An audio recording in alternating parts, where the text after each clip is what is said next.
Episode 176 of Floating Through Film. I am your host Blake, and this week we are going to be discussing our favorite opening scenes / moments in cinema.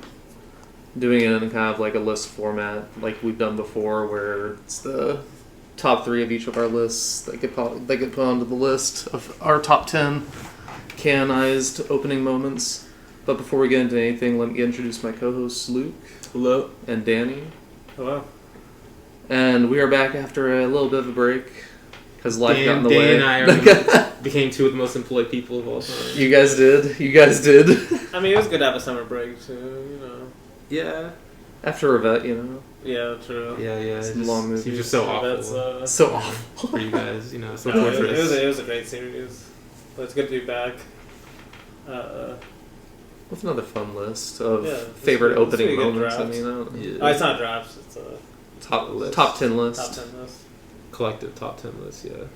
But it's gonna be fun to talk about what each of our opening scenes are / moments. The reason I said / moments is because a lot of my favorite opening scenes are going to be longer than just obviously one scene. Like, I feel like I have to say that first. No, I guess. Because like mine too would probably be sequences. You could say sequences. Too. Wait, so it's not opening scenes? Well, it is opening scenes. If you consider it, like, there's some where it's like some it's like a credit sequence followed by like the opening scene, which I would probably take both into consideration. Exactly. That's the one I'm mainly thinking of. There's one. And sometimes it's an opening scene that leads into a credits also though. That could be the case too. But I mean, it just depends how you look at it, I would say. It's going to be fun to see what you guys consider good opening moments too, I guess, honestly. Like what your criteria were for it, but... I mean, who wants to start us off? Should we start with our honorable mentions, maybe? Yeah, that's what... I mean, yeah, definitely. Okay. Do you have any special criteria that you were going with this time, Danny? I don't think so. I definitely noticed putting my list together that if it had an opening scene / sequence of like people like someone going around a city and like seeing various like jobs being performed, I definitely like that. Like, what do you mean? Like, I don't know. You'll see whenever. No, yeah, you'll see. That's not too specific. Jobs. I feel like that's an opening that happens. Wait, so you're saying that like they go around the city seeing people do either they're doing their job or they're just going around watching other people do their jobs, you know? I'm trying to think of what you're thinking of, but I literally do not know. Yeah, no, it's yeah, and once he says it, it'll click, I feel like, but I guess I do, now that I'm looking at the 3 I'm going to end up picking, because I forgot we were doing like a top 3 we had to submit, so I just had like a list of 10, and I'm having narrowing that down, but like, I already had some ideas. I'm glad we narrowed it down because I was kind of a stretch. Like some of the months I was going to mention maybe that would have made the cutoff was like one of the first directors I thought of who has a few really great openings is Fellini's. Like Fellini's 2 classic movies, you know? Yeah. La Dolce Vita and I have both of them like written down. They have like both super memorable. Yeah, a little tricky. Like 22, Luke would have definitely picked what I had one of those on his top. He would have. Yeah.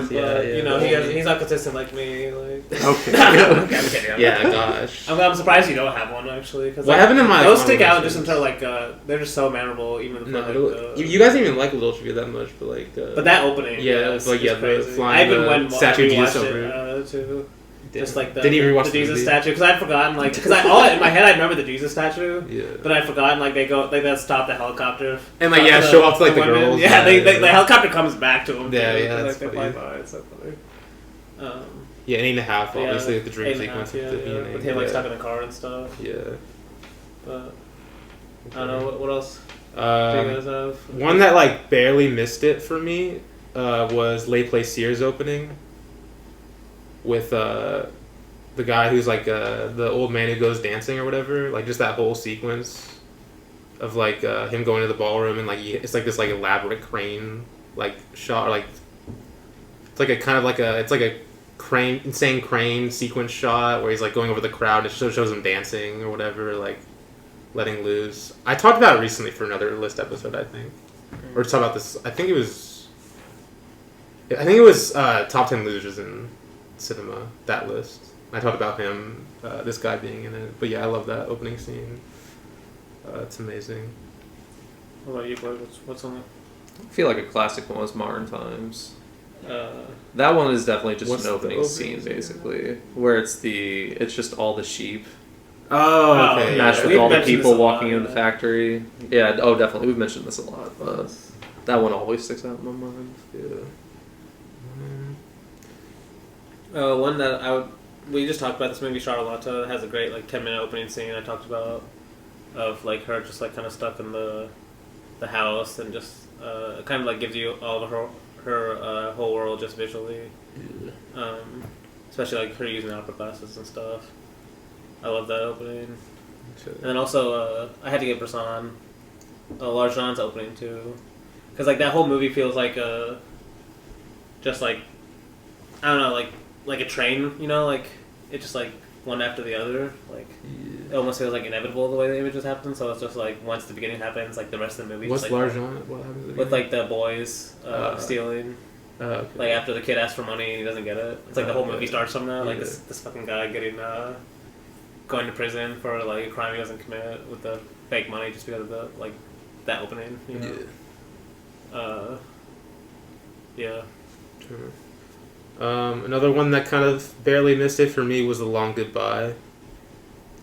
What are we talking about opening scene here? All I remember from the opening is the cat. He wakes up and then like the cat is hungry. Yeah, okay. And then the cat, like some of the best cat acting you've ever seen, although apparently they use like 7 cats some shit like that, yeah.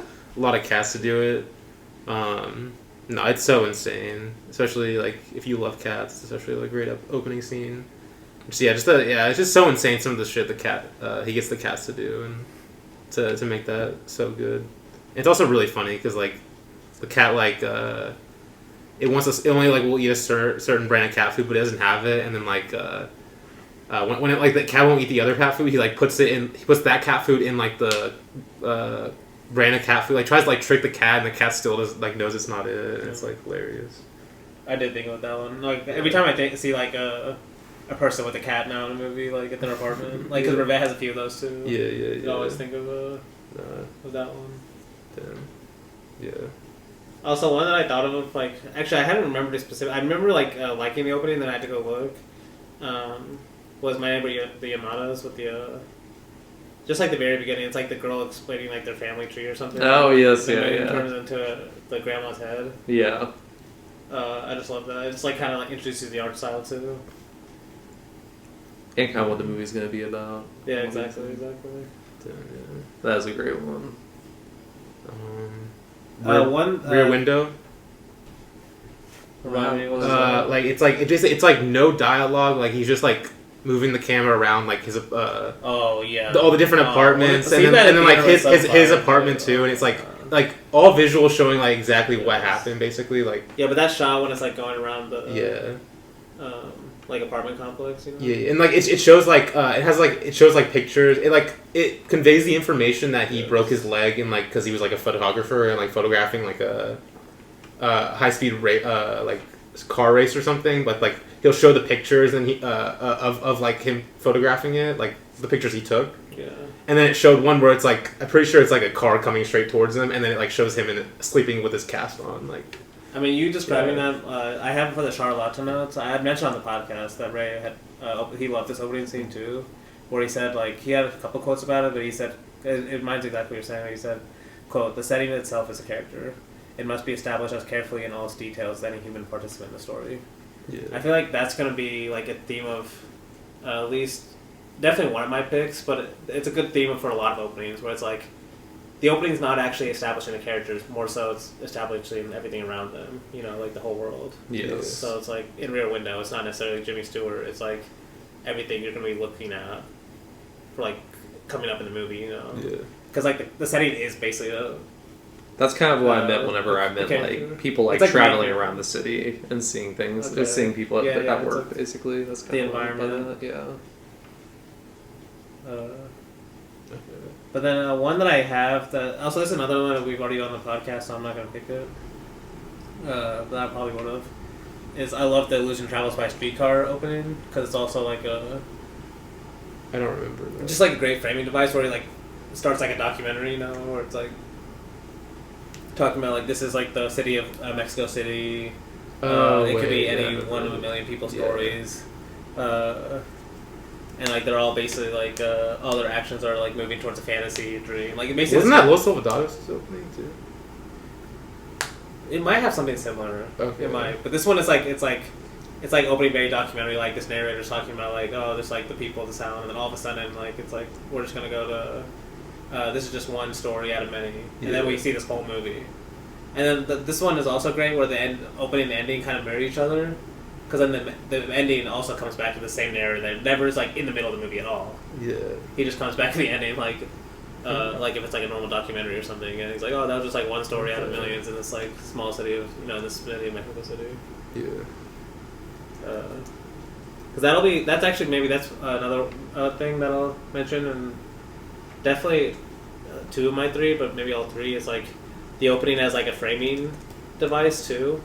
And you'll see what I mean in my picks, but that's one good example. Is like he basically frames the whole movie, this like you could say like a drama, but the opening kind of frames it all differently in terms of this, like objective documentary style. You know, where like normally if you're a drama, you're not trying to be objective.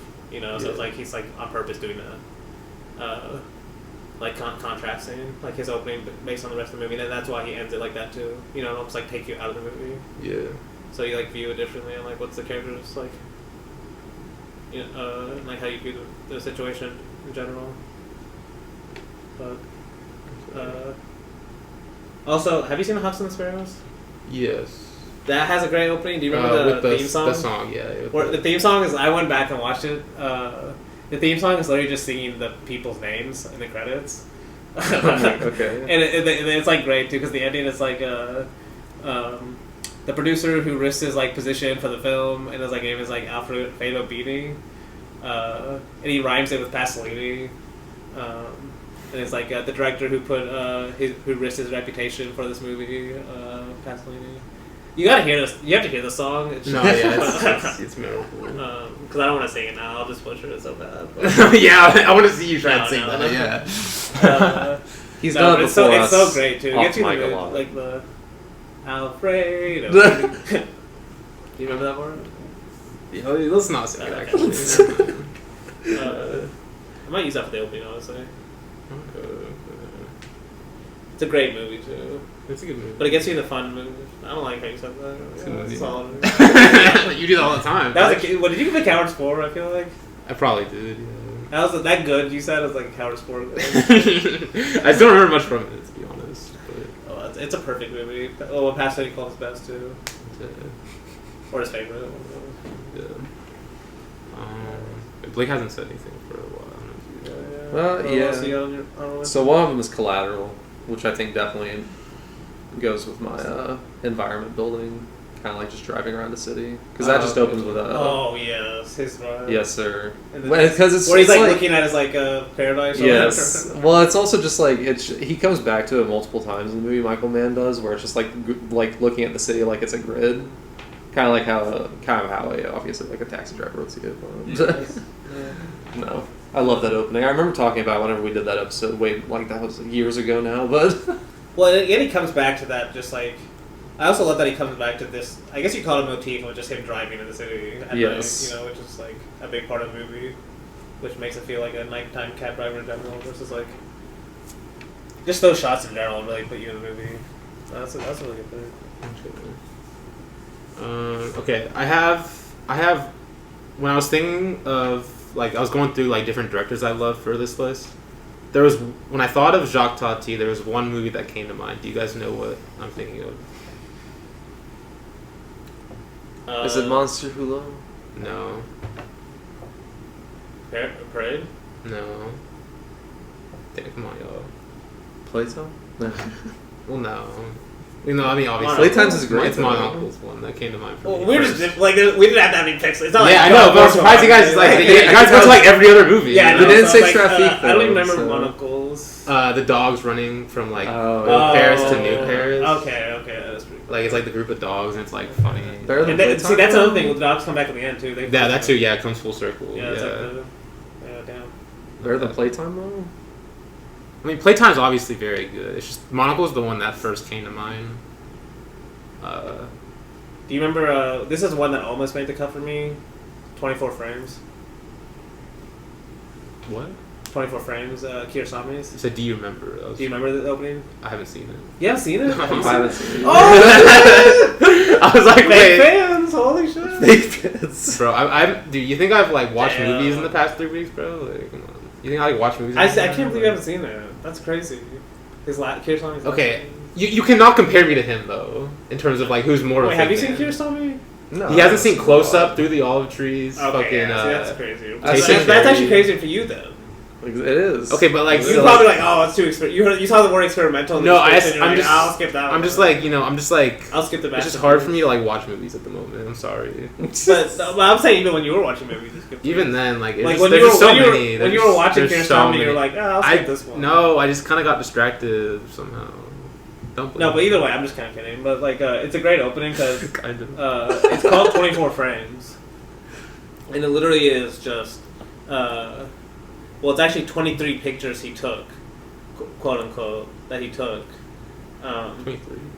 But because the first frame is a painting by this old painter named Bruegel. I don't know if I said that right, but it's called Hunters in the Snow, and you basically see this. You see the painting on screen first. Well, actually, first the quote at the beginning of the movie says, "This is about Kirasami." He says, "I always wondered to what extent the artist aims to depict the reality of a scene. Painters capture only one frame of reality, nothing before or after it. For 24 frames, I started with famous paintings, but then switched to photos I had taken through the years. I included about 4.5 minutes of what I imagined might have taken place before and after each image that I had captured." And basically, what you see is he starts with his first painting. And then he starts with 23 pictures he takes. But then, he starts with the painting or picture. But then he, digitally alters it to make just, small details move. Almost like if, he's kind of messing an idea of, what's reality, versus, what's manipulation. Because, his manipulation is actually very natural-like. He's not, doing, crazy stuff. But, it's honestly a crazy movie. It's the same movie. The manipulation is happening on every level. For one example, at the very end of the movie, you just see all these credits start to roll. Yeah. And if you didn't know, it's all in a what language would it be? It's Farsi, I think. Is that what it is? Yeah, I'm pretty sure. But you see the credits start to roll a bunch, and then I didn't know this at all until I was listening to an interview that his son did for 24 frames, and his son says all those credits are fake, all the names are fake. There was only 4 people that worked on the movie, but it's basically he's doing that throughout the movie. You have no idea what's even the thing you might think, oh, if all this is fake, this one part is real. Even that part might be fake. You know what I mean? That's just that was one funny example too, because all these and you wouldn't know if you didn't speak English. He said all the names have these rhymes in Farsi that are basically little poems or little jokes. If you got it, you would understand. But if you're watching as an American audience, you just think it's credits, because he's that makes the joke even funnier. No. But it's he's doing all that stuff, even from the opening frame, just changing his painting, because it's little thing the Hunters in the Snow. It's this wide shot with these little people and dogs, and all of a sudden you see the dogs start moving in the snow, and the people start moving a little bit, and you hear some snow and stuff. But it's little manipulations like that. Yeah, that's a really good one. That was my number 4 probably. Oh damn. Okay. Especially since I'd seen that recently. Yeah, I definitely need to watch it. Goddamn. Okay, another bit of trivia for you guys. I have a Revette that came to mind. Which one do you think it was? Celine Julie. That was on my That was on my honorable mentions too. Yeah, like the classic Alice in Wonderland opening. That actually wasn't. That's also written down, but like this, there was one that came to mind. Laurel. Yeah, actually was the you got it right. That is a great opening. Yeah, because like it's just like it's very memorable. It looks just like incredible, like just like the sky and like the shit in the background. Has a classic. I'm gonna call it like in my head it's like the Rossellini Revette pan now, where like you basically pan across like the whole like environment. You know? It's just like it's like really slow. It's awesome. And like you're just kind of thrown in like no context, and it's just like mysterious. Like she's like running over this dead. You see this body, but like it doesn't even focus on the bodies that much. Yeah, she's like reciting this like Shakespearean ass dialogue. Like, I mean, yeah, it's not perfect. So okay. Anyway, yeah, that's another one I thought of. This is kind of almost like Largent logic. Is Ropes opening? Is it just the guys explaining? Yeah, they're basically literally just putting the body like in at the beginning of the movie. Like that's how the movie starts. You know. You say the whole movie's an opening scene.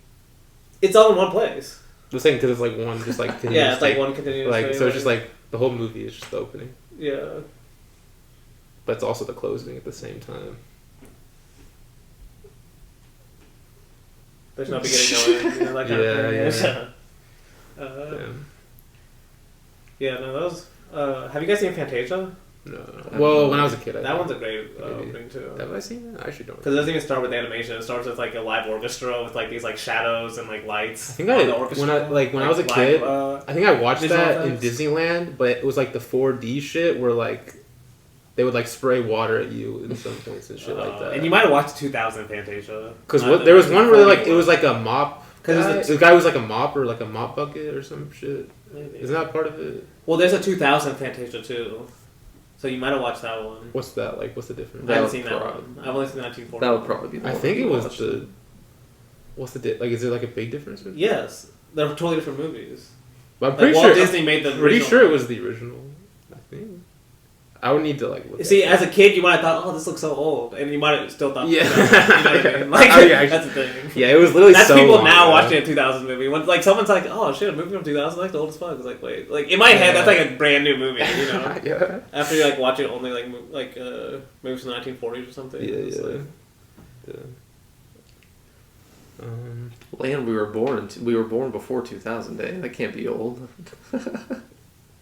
That's true. Yeah, y'all have that problem. Y'all have that problem. You're getting up there. That's all we'll say. So you're already getting problems of like not being able to watch movies. Like you would have never had that problem like at 18. Yeah, because I was depressed. That's what I'm saying. That's exactly what I'm saying. Anyway, no, like I've had like I went on like a 6-month break once. Damn. Like you can even see in my letterbox, like I didn't log a movie for like 6 months almost. That's fair. Donkey Skin's opening. It's kind of showcases the world, and it's like kind of like you kind of get swept away in like just like the world like Jacques Demy creates, and you get like the setup of like the donkey that shits diamonds, like the guy's wife dying, and then like him like falling in love with his daughter after like someone brings her a painting. She's like, yeah, she's beautiful. It's like, oh no, this is your daughter. It's supposed to be funny. I don't remember this at all. I do remember the donkey shitting diamonds. Do you not remember like in Doggy Skin, like the whole thing is like the king wants to marry his daughter, and like she's like, and then she's like, oh, I'm starting to like him, and then the fairy godmother is like, no, don't do it. I sound like a fucking idiot right now. Damn. No, I kind of remember. No, like people listening will probably remember more than I do. It's not my favorite. I feel like but not a lot of people have seen it. I feel like compared to like his other movies. Like the things I remember the most from the movie is the helicopter scene, obviously. That's the cooking that's a scene. classic. And just like how great the donkey head is. Oh, okay, yeah. I just love it. Like, no, especially all the like, fashion in that movie is like crazy. the idea of like taking like a beautiful actress for a movie and then like covering her head with like a donkey head for the whole and like putting like dirt on her face yeah. too. Like that's a great fit. No, yeah. They should do that more in movies. Just like sell the movie like that. And, like that's like the only first 10 minutes, and then like the rest of the movie like they cover her face. Yeah. Even though you still see her face a lot in the movie. No, it's over her head. But like she definitely like because it's like whenever she's out in the town and stuff, like she has that on. But like it's like as soon as she gets back to the cabin or whatever, she's like beautiful. It's like she's Captain New, you know. So I'm like, you gotta create even more, like all the way. Like you never see a face again. Like, all the studio producers like mad as fuck. Like what the fuck is this? Yeah, I mean, Deja Vu. Deja Vu. The kind of montage ass like slow mo. See that montage comes back and like just like how the whole movie is kind of this like weird montage of images. I don't know. It's just it's music too. It's like I just remember the way like the rain. What's the song playing? Oh, it's like I know exactly the score. It's the score. Oh, is it score? Yeah. Okay. Like that, you're talking about when the ship blows up, right? Yeah, it's like that like slow mo kind of like like montage, and like the rain falling on like Denzel. It like looks so cool. Denzel just looks cool as fuck in that. Damn. Yeah. Rebels in the Neon God. Oh, that music. Yeah. That music, man. It's also just like the opening is kind of just like them stealing a bunch of shit from like phone booths, and then it's just like them at the arcade and the music starts playing. It's so fucking good. Oh my god. Also, Steamboat Bill Jr. With him just arriving. Yeah, like because I looked at my notes too of like sometimes I'll put my notes like great opening, like especially the notes for the podcast. So I looked to see what I would do that for. I had it for Steamboat Bill Jr. So I went back and looked. Like, because first of all, I had put in my notes because like it has this great opening shot of just like this boat in the water, almost like a painting. Yeah. Actually, it has this similar pan to the Revette one, where it actually like pans like kind of like goes all the way across the screen to the other side, and that's when you see like the brand new boat going by, and then like you see the old Steamboat Bill. That he's on, kind of just like visually. The rivals, basically. Yeah. And like I forgot how great the evil guy's face is. His like smile, like when he's like smiling. He's got some great villains, man. Yeah, when he like when the evil guy's face is like smiling, just gloating. Like, yeah. No, that's a great one. Yeah. Basically, all because like we're talking about how like introducing a film visually. Basically, a silent film you have to do that, Yeah. Versus nowadays, you're doing it through dialogue. No, yeah, for sure. I feel like Go West had a great one too. I just can't remember at the moment. That opened with that quote of like Buster like basically like going out of town, but like everything getting stolen from him on the way out. I can't remember, but Once Upon a Time in the West, of like them in the train station, and it's like 10 minutes, and it's like basically completely silent until like the shootout. Cause like the three guys waiting for the Charles Manson's character at the train station. It's like completely it's like 5 or 10 minutes of them like just silently waiting. Like you hear a lot of like the diegetic sounds of like stuff creaking, the water dripping from the ceiling. Shows them like bored, like collecting the water from their hat and drinking it. And then like finally the train arrives, and then like no one gets out, and they're just like they look like they're about to like give up, like waiting on this guy. And then the train goes, and then like Charles Manson's staying behind it, and then oh god, the dialogue's so good that when it like because it's like completely silent, it's like really silent, so like the tension is like crazy high, and then Charles Manson says to the three guys, "Can I borrow a horse?" And then or something like that. And the guys are like, "Oh, we only got 3 horses," and he's like, "Well, that's too many," and then he shoots them all. I think it might have been 2 guys actually, but anyway, yeah, it's an amazing opening scene. That was great storytelling too. You have me toes. I probably haven't seen it. It's a great movie. I butchered it probably. No. Damn. I don't watch westerns. It's a mistake. You gotta get on that. I do need to watch. Once Upon a Time in the West is like some of the greatest score of all time. Also, well, also it's like it's maybe like the smallest epic I've ever seen. There's like 6 locations. Yeah, it's not. And it's like 2 hours 40 minutes. It's not the like, smallest, but it's incredible because you've seen King Who epics, but okay, I guess that too. Yeah, but it's still so insane, like how much of an epic it is while utilizing so few locations. Like, it's so crazy. Damn.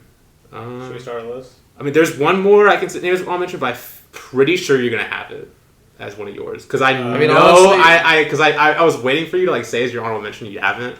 Okay, then don't take it. Then. Yeah, I know exactly what it is. I'm gonna let you speak your piece. I might not have it. No, there's no. I think you have it. I do have The Mission as a massive honorable mention because it's not going to make it on the list. What's the Mission one?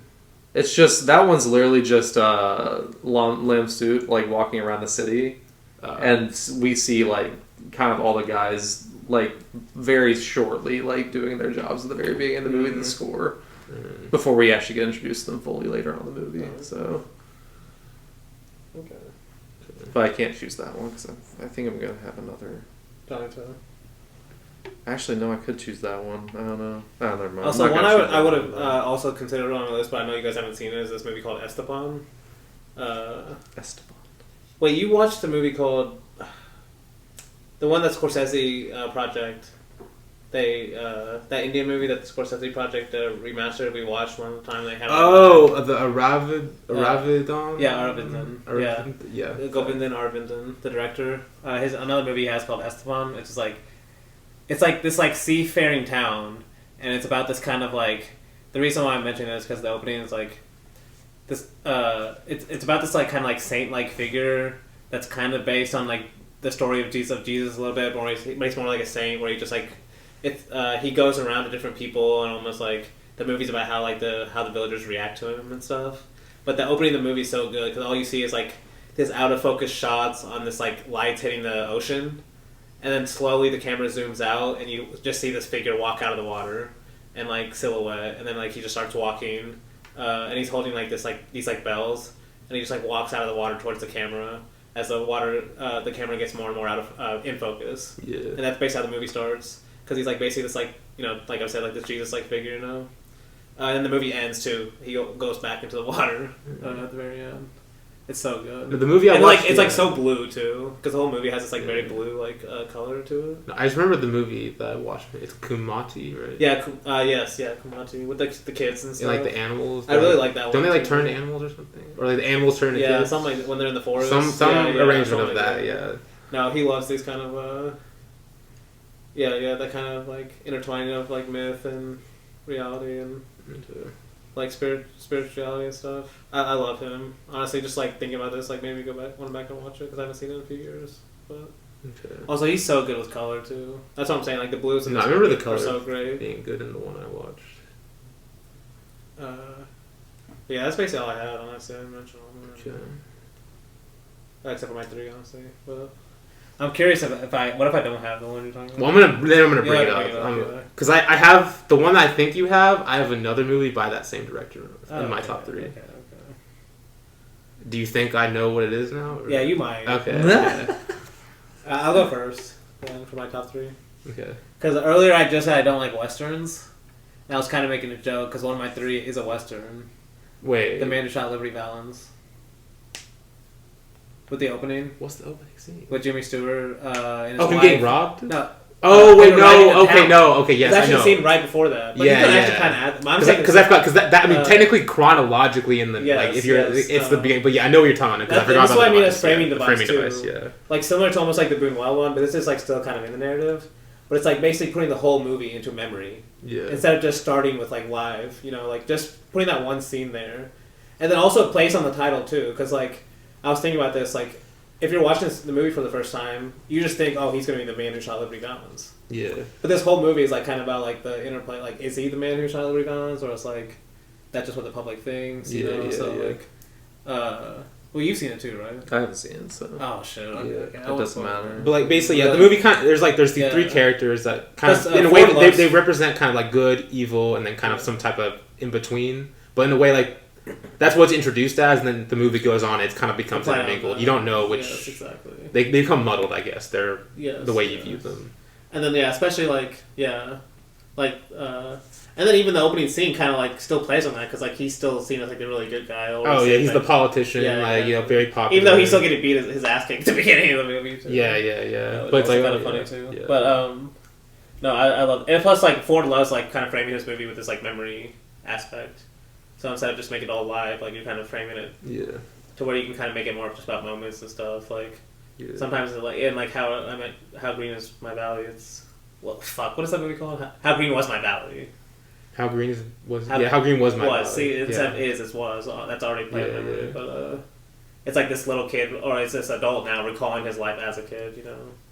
Yeah. And The Quiet Man too is also. I'm pretty sure someone recalling his like past, if I remember right.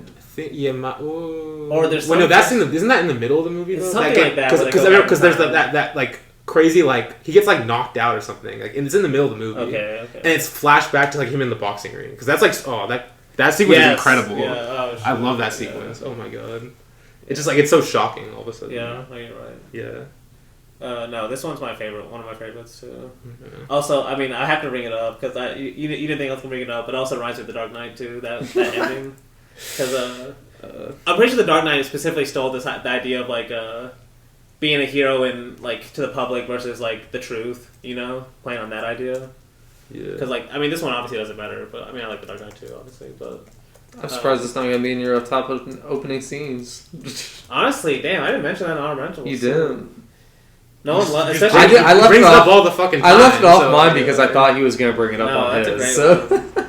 Honestly, even the Bane one too. Like it's easily the best part of that movie, The Dark Knight Rises. We actually need to start a Dark Knight trilogy mention counter for this fucking guy. I swear to God. It's like every week at this point. This one makes more sense because that one literally ends. I'm pretty sure they stole this. I mean, a lot of movies have probably stolen from this, like that idea. You know, like being a good guy to the public versus like to the private. You know, because like you said, John Wayne's character is kind of set up as the evil guy, but he really ends up making the sacrifice. You could say. But yeah, that's my first pick. Okay. Who wants to go next? Luke? Yeah, I can go next. My first pick will be The Young Girls of Rochefort, directed by Jacques Demy. He's seething on the inside. Do you guys even remember this opening? Is anyone? No, I'm kidding. Oh my god. I'm kidding. Damn. Anyway. Wait, I remember the Umbrellas of Cherbourg more. That's actually a really good opening. Yeah, I forgot to mention that. That one's a great one. He has a lot of great openings. Wait, you have to remind me of this one. I was just well, it's like a credit sequence into an opening scene. This is the one I was mainly referring to when we were talking about it, like at the beginning. First of all, the credit sequence shows like these like dancers going across like the kind of like river moat thing on this like thing that like transports them across it to the town of Rochefort. And it shows them basically like it has music playing. It's kind of like a musical number. I remember it now. They're like stretching their legs or whatever, like kind of preparing for the opening musical scene they're about to perform. Yeah, and then it goes into that opening scene, like in the town plaza. Because it kind of this town plaza of Rochefort is sort of like it becomes essential to the movie. The movie kind of has this like geography it creates where all these like interconnecting people are like revolving and like barely missing each other. And it's just like this opening sequence that kind of like establishes this plaza area, and then it ends too. Like I mean, of course, there's the musical sequence is really good, but then it like. Camera like at the end of it kind of floats up to the window, like very seamlessly to the window of the two sisters of like them like teaching their like dance class or whatever, and they're like one of them's like singing on the piano. It's like so seamless. It just like it translates in that opening scene to the two you could say main characters, even though it's like there's like 5 or 6 main characters I would actually argue in that movie, but it's just such an incredible like opening that it may be my favorite honestly, but yeah. Anyway, yeah, they've got me on a list. I mean, I'm not gonna argue.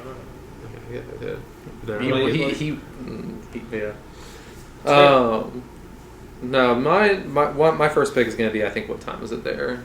I have a lot of like honorable mentions that I have to leave off honestly because it was hard to choose between this or a Takeshi Kitano one, but I don't remember the opening scene. The opening scene is just it's one of the only times you'll see the dad in the entire movie is in the opening scene, and it also ends with the dad getting on the Ferris wheel.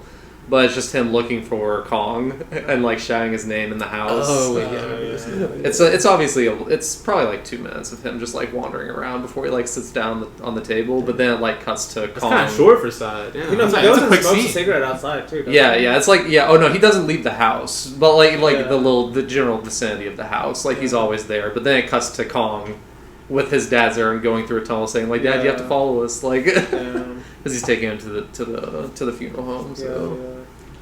Damn. Love that opening. Yeah, but it was hard to choose between that's one of those ones where it hits more too if you've seen his other movies. Oh, yes. Before that. And if you know like the reason he made it also. I think he meant that both the dads had died. Yeah.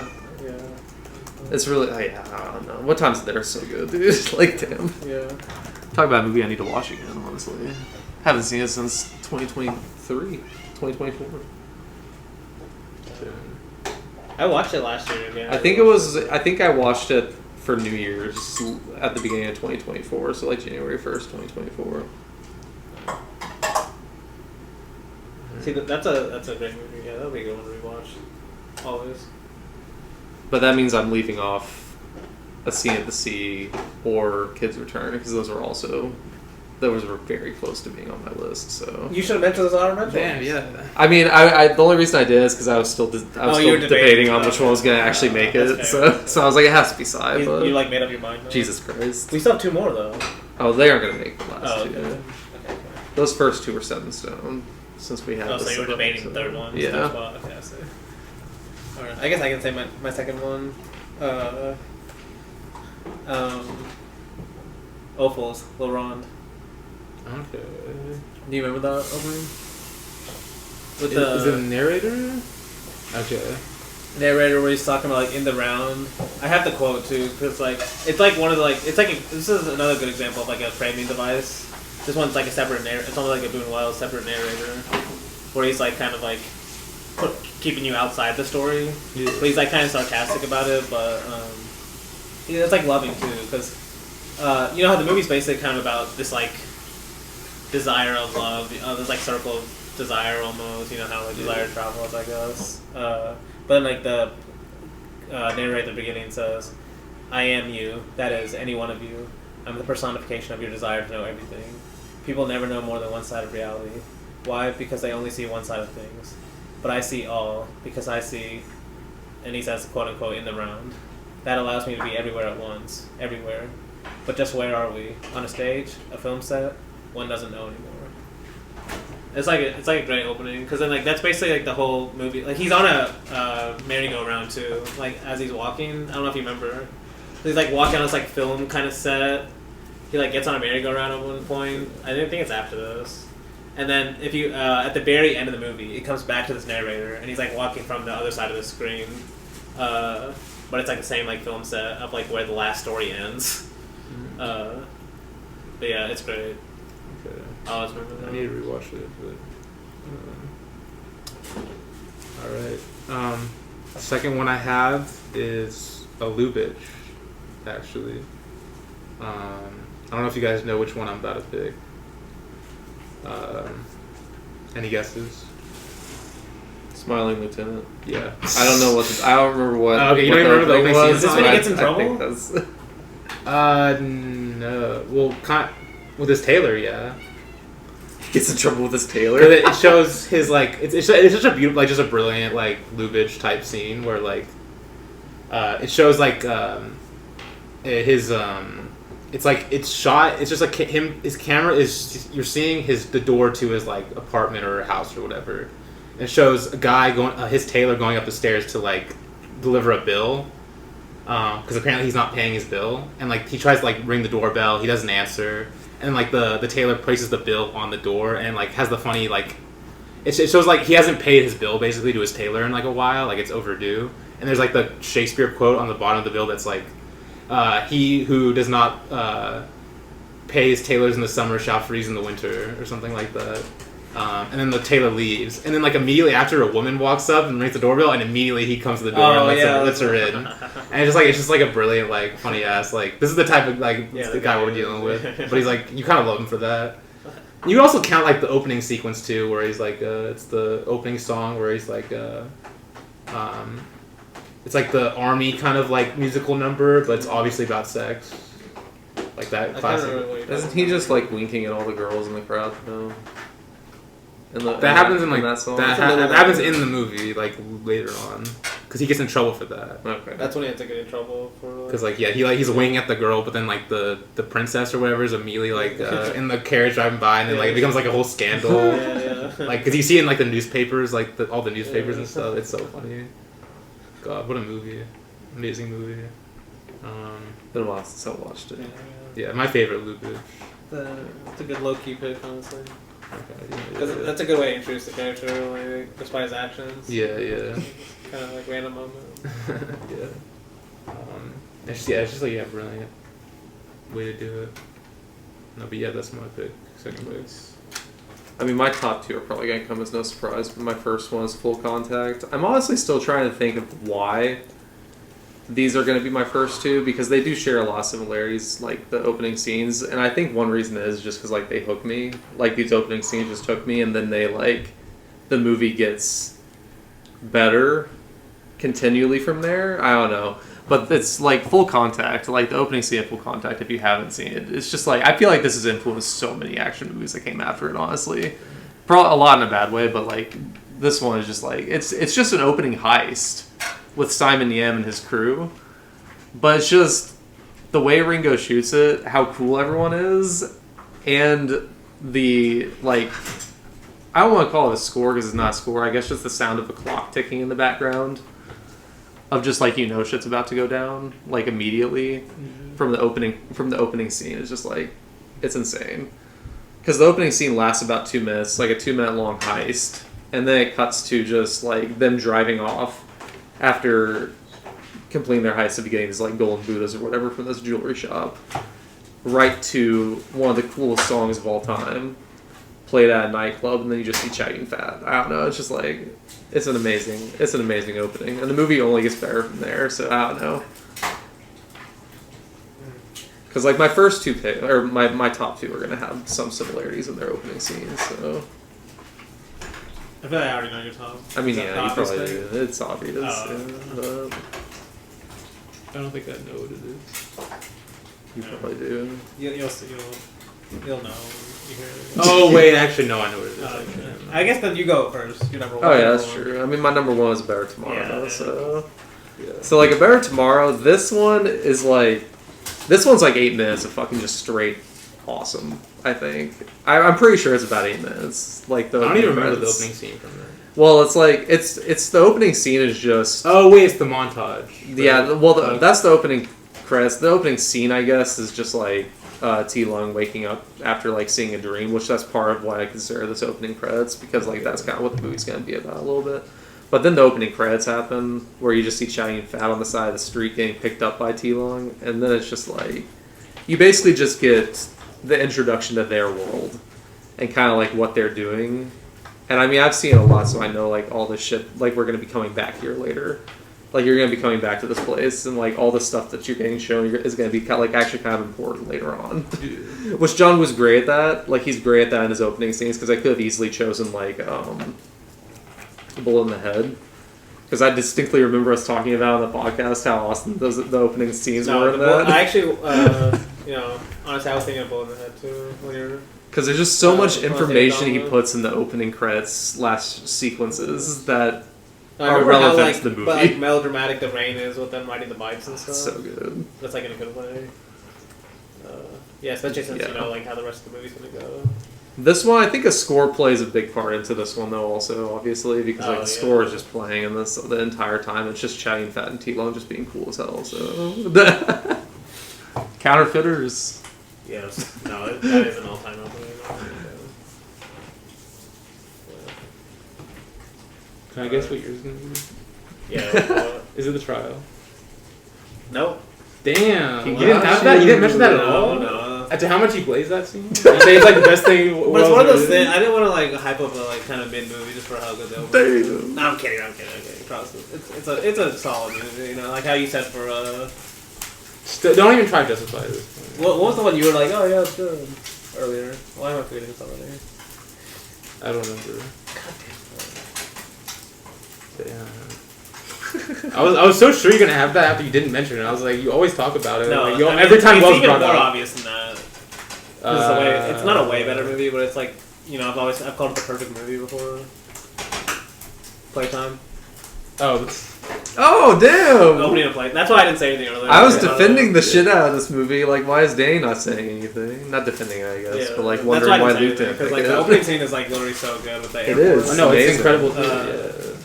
I mean, it just has so crazy. much. Like, first of all, I remember I read the Rivette quote where he talks about Playtime on the Rivette series, where he's like, Playtime's the first movie where the director is like. As a fest, it's basically the movie is a fest. Its creator. Yeah, face its creator, basically.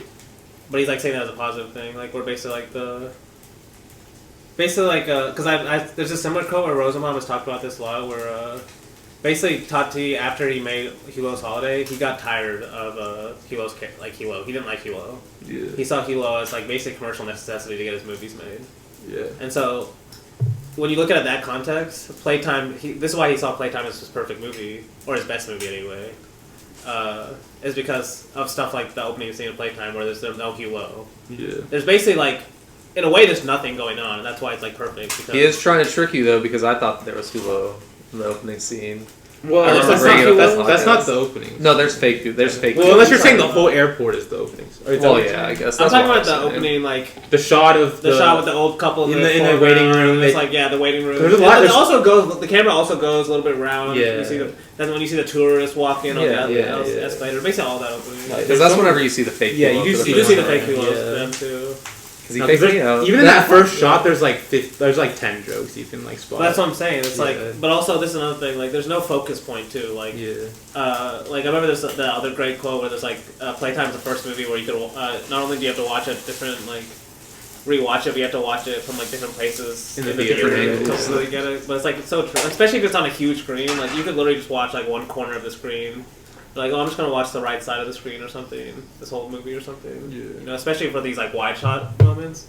Oh my god. No. Yeah, especially the part with Hilo.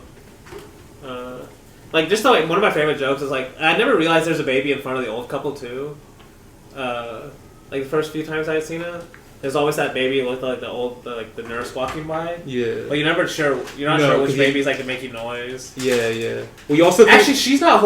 I think she's not even holding a baby. she's actually. holding towels. Yes, yeah. but like you think she's holding a baby. Yeah, no, yeah. Because like right when she's walking by the carriage, like you hear baby noise. So you're Yeah. like, oh, you think it might be her holding a baby. But you also think with a couple, you think they're in a hospital waiting room at first, and then you hear the plane Yeah, actually, sound. yeah, the And way it's they actually talk they're at an about it, airport. yeah. Actually, yeah. Also, there's even just like a really beautiful shot the way he uses the set of like once he goes a little bit to the wider, like when you're seeing like the tourists and stuff, like in a normal airport with the huge windows and you can see the planes in the background. Yeah, yeah. I know what you're talking You see about. one where it's just the plane Just wing. just the plane. And it's just like going around. It's like a Yeah. little fake too, but it's like so perfect. No, or yeah. just the plane wing is like going and he's like the plane noise is sounding like it's going to take off, but the way it's like moving, it's like too slow. You know? Yeah. But it's like so funny. You also see the guy who's like the janitor, like looking for somewhere to clean, but like the floor is like way too spotless. Like, why is he even there at this No, point? no. Yeah. He's like No, that's- he's like existential about his job. Yeah. Basically, seems like. Oh, Um, yeah. Damn, yeah. All right. I mean, I'll take that on the list. I mean, sure.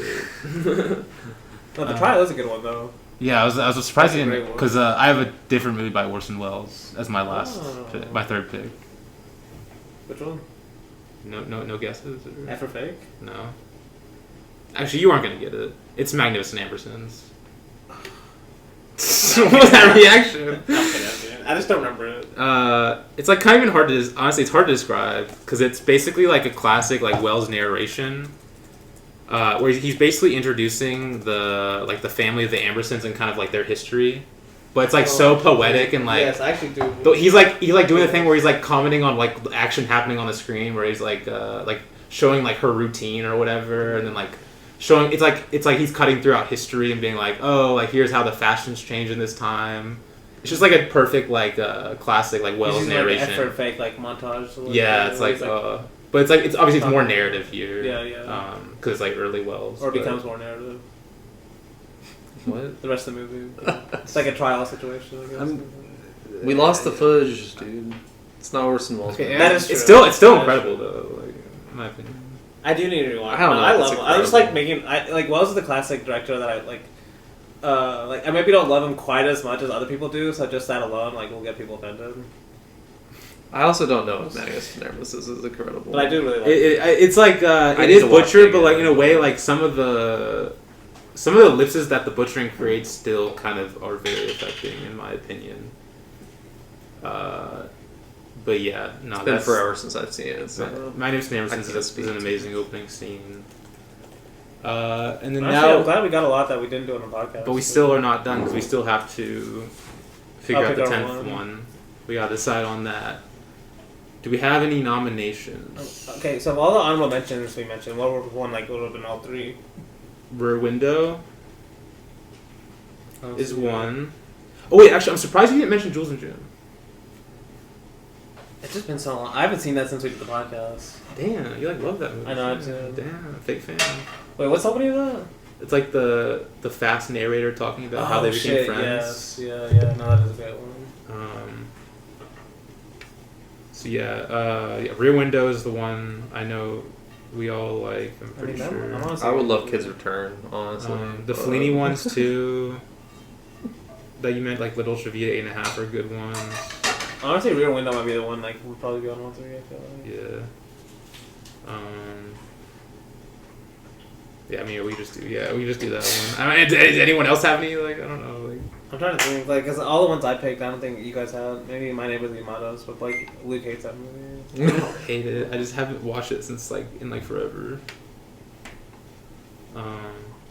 But yeah, I'm cool with Rear Window being the final one. It is a great, and... it's just incredible. I guess, like, consensus, this is, like, a classic case of consensus, like, going to more normie picks anyway, like, because you have to include everyone. I guess... Because, like, none of us would have picked this one. What? By proof that none of us did. Okay. But, yeah, you know what I mean? So, like... I guess in the top 3, maybe not. Yeah. But, like, still, it was close. See, that's what we're trying to come to some consensus, like, one, like, not only we agree, but, like, other people listening would be like, oh, yeah, that's a good one, too. You know? I guess. It's less personal, anyway. Yeah. Even though I do love this one. And the fact that, at least Blake did, I mean, you saw it in theaters, probably enhances it. He's rubbing it every time, Blake. Yes, Well, you know, it doesn't hit because he hated Les Samurai in theaters, apparently. So I didn't hate it. It just, like... fucking, like, well, because, crazy okay, over backstory, here. we went to... that hurts more than you guys seeing Rear Window in theaters. Him hating Les Samurai in theaters. He did It's love more, it. this is like a classic double features problem, probably, is like... So we went to go watch Les Samurai, but then we saw Rear Window was also playing in theaters when we were in Kansas City. And so then we ended up watching both. And just by a problem of, you know, the double feature problem being right next to each other, I had to compare. Les Samurai is better than Rear Window. Even then, like, yeah, it's just like... Oh, You would never say that without the John Fu influence, though. That's a problem. I actually disagree with that too. It's so I boring. agree. Whoa. Okay, that I disagree with. Oh, stop Okay, it! no. Stop it! It's a solid movie. It's a good movie. It's a quote-unquote good movie. Damn. I'll admit, that's a classic Cowards 4 rating for me. I'll admit to that one. Okay, is Le Cercle Rouge at least... Like, because, like, I know John was influenced, but, like, I think about his movies, like, way more Okay, than Les Samurai. Well, his movies are better. do you think Le Cercle Rouge Les is better? Samurai is amazing. But Rear Window is, like, also better than them. That's what I'm saying. Like, Rear Window might be Hitchcock's best. That is... Yeah, it's... Like, it literally is up it's there. It's up there. Okay, do you I think don't Le know if Cercle it Rouge is better than Les Samurai, though? Yes. Okay, I agree with that. Like, I definitely like yeah. Le Cercle Rouge better. Yes. Like, seeing that in theaters, ooh, buddy. That would go That so would go crazy. too. But I still honestly, love Les Les Samurai was great in theater, though. No, it is It's great. a very But, beautiful like, Le movie. Cercle Rouge, though, that's my shit, bro. Honestly, this might be the fact. This is another framing lesson that we can all learn is when Luke first told me to watch Les Samurai, he compared it to Bresson. I think when you're Did trying I? to get it to me, you're like, oh, it's like Bresson or something. I'm pretty sure. I don't remember you remember mentioned this, Bresson but- in this, so I was like, maybe I mean, that's I- why too. Another comparison is a Thief of Joy. I mean, that's not like a terrible comparison. Like it the is not, non-emotive like, in acting. terms of that kind of style, I guess. It's just It's like, yeah. Like, it's not terrible. Now, okay, are we going through window though? Yeah, we can go over it. Yeah, that's fine. I have the list written down, by the way. We're gonna... Read it. So our the official Floating Through Film top 10 opening scenes list. The Man Who Shot Liberty Valance, directed by John Ford. The Young Girls of Rochefort, directed by Jacques Demy. What Time Is It There, directed by Tsai Ming-Lung. La Ronde, directed by Max Ophuls. The Smiling Lieutenant, directed by Ernst Lubitsch. Full Contact, directed by Ringo Lam, right? Yes. Am I correct? Okay, good. I was when I said that, I was like, wait, is he actually the director? I don't remember. A Better Tomorrow, directed by John Woo. Playtime, directed by Jacques Tati. The Magnificent Ambersons, directed by Orson Welles. And Rear Window, directed by Alfred Hitchcock. Damn, yeah, banger list. We didn't do Rear Window with the podcast. Honestly. Yeah. Damn, yeah, we I haven't. feel like none of us. This is like a John. We haven't done a Hitchcock, right? Have we done that? I don't think we've done a Hitchcock. Yeah, no, that's a big blind spot, bro. Yeah. Damn, next Blind Spots episode, maybe. We need to start some kind of series of like just doing like I've kind of mentioned this before, like canon classes. Yeah, maybe something like that. Okay. Like directors we're never gonna pick, like Yeah. John Ford, Hitchcock. John Ford has enough to do. Yeah, I guess if John you Ford- wanted to pick him, so Chill on the John. he can be on the canon classics Actually, and yeah. also be he can also be a Let's chill on the John Right, Ford. pick. Let's chill on the John Ford. He's You're got not enough gonna pick movies. him. He's got enough movies, man. You got it. You'd be surprised. I can see that. You You'd be can do it. surprised. You have picked a lot of Just veto any movie. Okay, now he's making me not want to go. Fuck you. Just You are veto- going further and further west. Like, Okay, stop rubbing it in, bro. Like, God. Sorry. Should I get my DEI fucking director ready or something? Like, that please you? Like, I'm just looking at the numbers. That's all. this dude. Wait, well, let me see your top 3 picks. oh, okay. Oh yeah, look at all 3 directors though for Luke. Wait, damn, me too. Yeah, exactly. Fuck you, bitch. Anyway. Culture over here. Yeah, look at the narrative though. Yeah, that's... Yeah, I I'm guess cultured. that's- No, yeah, that's the list for this week though. Next week, you may hear a fun episode that we It's came always up a with fun after this. episode Oh, it's that we always a come fun up with, episode. yeah. I'm just saying that we came up with that we came up with to do with after this Yeah, one. yeah. If you don't hear that, you'll hear something else. I'm sure. So You'll hear something. yeah, exactly. Yeah, we're the most organized, most... Regardless, the whatever we do next will be in the description of this week. So until then, we hope to see you guys floating through the clouds. Alfredo Bini presenta l'assurdo Totò, l'umano Totò, il matto Totò, il dolce Totò. Nella storia uccellacci ed uccellini, raccontata da Pierpaolo Pasolini, con l'innocente, col furbetto, Ninetto. Trovati per le strade del mondo tutti gli altri attori, da Femi, Menuzzi a Vittorio Vittori. Nel triste giro tondo, nel lieto giro tondo, Luigi Scaccianoci architetto, Danilo Donati acconciò, Nino Baragli montò e rimontò, Ennio Morricone musicò, Mario Bernardo e Tonino Delli Colli, fotografo Fernando Franchi, organizzò Sergio Citti da filosofo aiutò, una piccola troupe per le periferie vagabondò, per campagne e paeselli si scannò, producendo